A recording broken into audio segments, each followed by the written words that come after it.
Hello,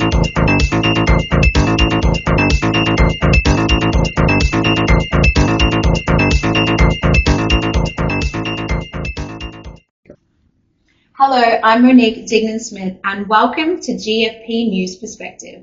Tonight we're covering the recent interception and destruction of boats leaving Venezuela suspected of carrying illegal drugs.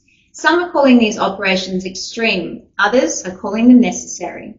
As always, let's take a look at both sides. Liberals are arguing there is need to tackle the root causes of what provokes drug trafficking, like poverty, fear, or lack of opportunity. They're calling for diplomacy, foreign aid, and rehabilitation over more confrontational methods like using military force.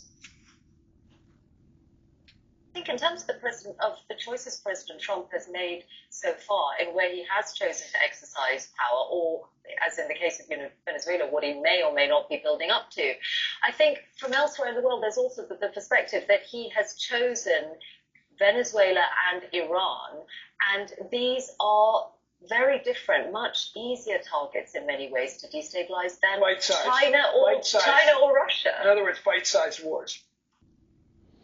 Now, conservatives and the administration believe this is about protecting our borders and saving American lives. They support decisive and dramatic action to stop cartels before the drugs even reach USA shores. Basically, the message is clear. If you traffic drugs into this country, you will be stopped. President Trump putting the cartels on notice after the U.S. military vaporized a drug smuggling boat off the coast of Venezuela.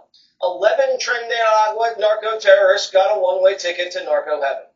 That drugged-out dinghy was a floating weapon of mass destruction, packed with enough poison to kill countless Americans. And the president says the traffickers will be thinking twice before they smuggle again. They had massive amounts of drugs. We have tapes of them speaking. It was massive amounts of drugs coming into our country to kill a lot of people. They won't be doing it again. And I think a lot of other people won't be doing it again when they watch that tape. They're going to say, let's not do this. We have to protect our country, and we're going to. Venezuela's been a very bad actor. Hegseth and Rubio say there's more where that came from. President Trump is willing to go on offense in ways that others have not been, and to send that clear signal to Tren de Aragua, Cartel del Sol, and others emanating from Venezuela. We're not going to allow this kind of activity. You're poisoning our people. This is a deadly serious mission for us. And it won't stop with just this strike. The United States has long, for many, many years, established intelligence that allow us to interdict and stop drug boats. We did that. And it doesn't work. So, what's our perspective?